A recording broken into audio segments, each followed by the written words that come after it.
Inflation.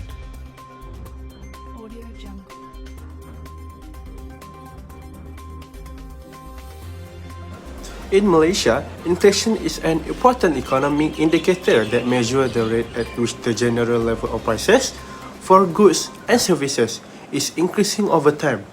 Inflation is typically measured by the Consumer Price Index, which is CPI, which tracks changes in the price of a basket of goods and services commonly purchased by households.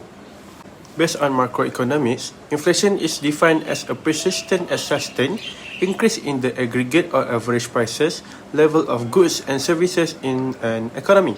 And inflation implies that there is an increase in the cost of living that causes lower purchasing power. It is a situation where there is too much money chasing too few goods.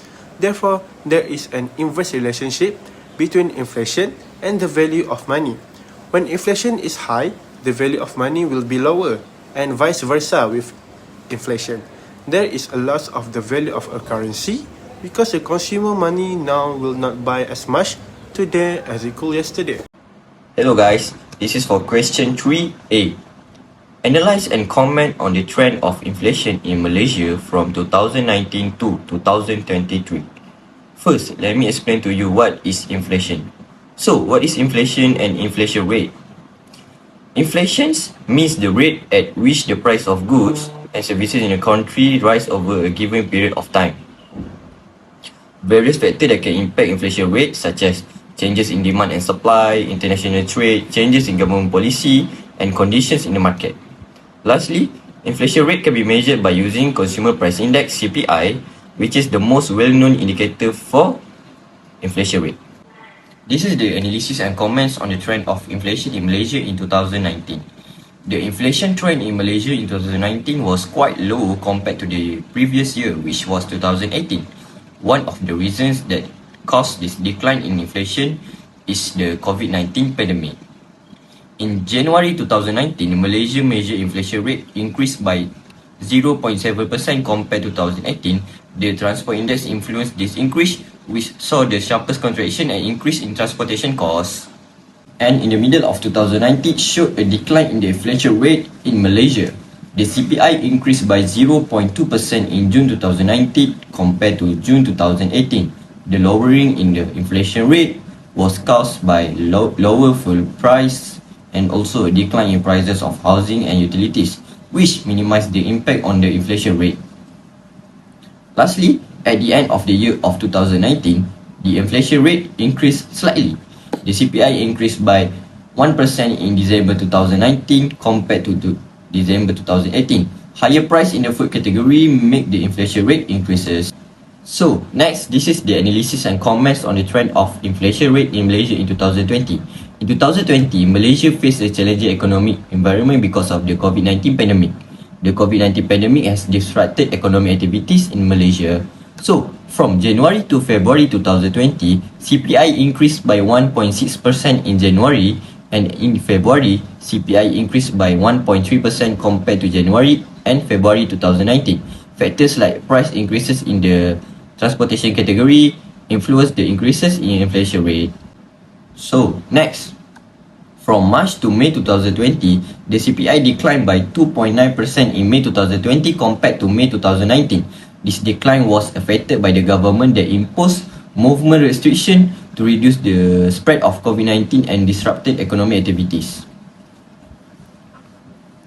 So, from June to end of the year of 2020, the inflation rate maintains relatively low. The CPI increased by 1.4% in December 2020 compared to 2019. Variations in global oil prices, lower consumer spending, and the government effects to boost and heal the economy influenced the trend during this time. Starting with the year 2021, Malaysia experienced a moderate inflation rate. The Consumer Price Index (CPI), which measures change in the price level of a basket of goods and services consumed by household, increased by an average of 1.6% in 2021. This relatively low inflation rate can be attributed to various factors, including stable energy prices, controlled food costs, and subdued demand due to the COVID-19 pandemic. Moving on to 2022, Malaysia's inflation rate is projected to pick up slightly. Experts anticipate that the inflation rate will hover around 2.0% to 2.5% in 2022. This expected increase can be attributed to several factors. Firstly, the gradual recovery of the global economy is anticipated to drive up commodity prices, including oil and food.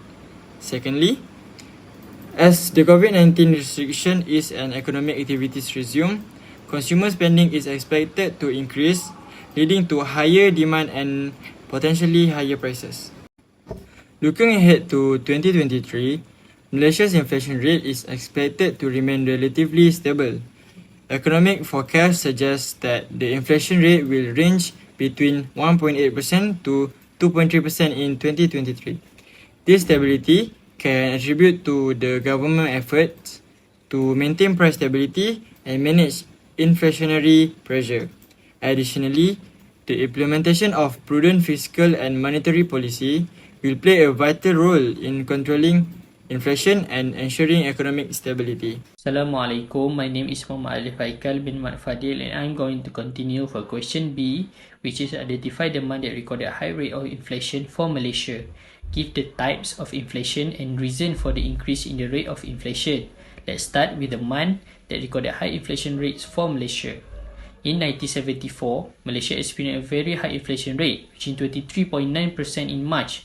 Negative consequences of the high inflation included a decreased standard of living and increased unemployment. The government implemented measures such as a raising interest rate, devaluing the currency, and imposing price control.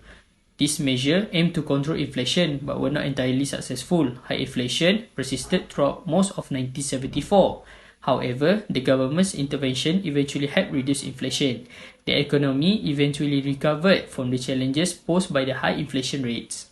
Next is type of inflation occurred in that month. There are three types occur in that month, which is demand pull inflation, cost pull inflation, and imported inflation. Demand pull inflation occurs when there is an increase in demand for goods and services, but the supply of goods and services does not increase enough to meet the demand. This can lead to a rise in prices. Cost pull inflation occurs when the cost of producing goods and services increase. This can be due to a number of factors such as rising wages, higher energy prices, or a devaluation of currency. Imported inflation occurs when the price of imported goods and services increase, which then leads to an increase in the price of domestically produced goods and services. This can happen when the exchange rate of the domestic currency depreciates, making the imported good more expensive. Last but not least is the reason for the increase of inflation for that month. It started when the global oil crisis in 1974 had a significant impact on Malaysia's high inflation rate. The oil crisis originated from an embargo by OPEC due to the Yom Kippur War.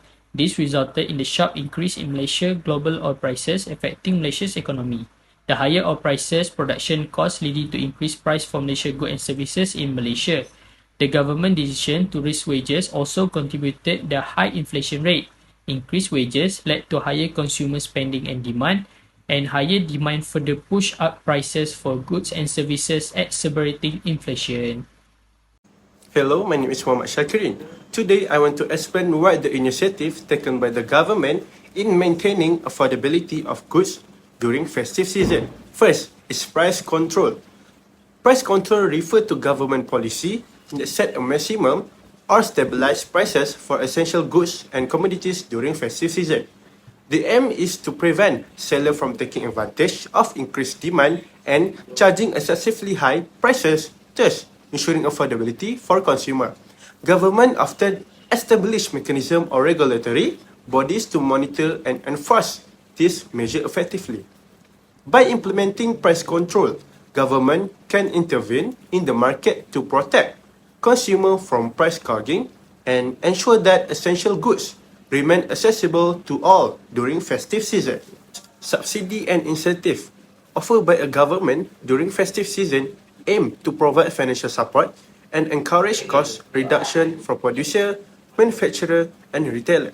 Subsidies involve direct payment or assistance to offset expenses such as raw material or operational costs, thereby reducing the overall production cost.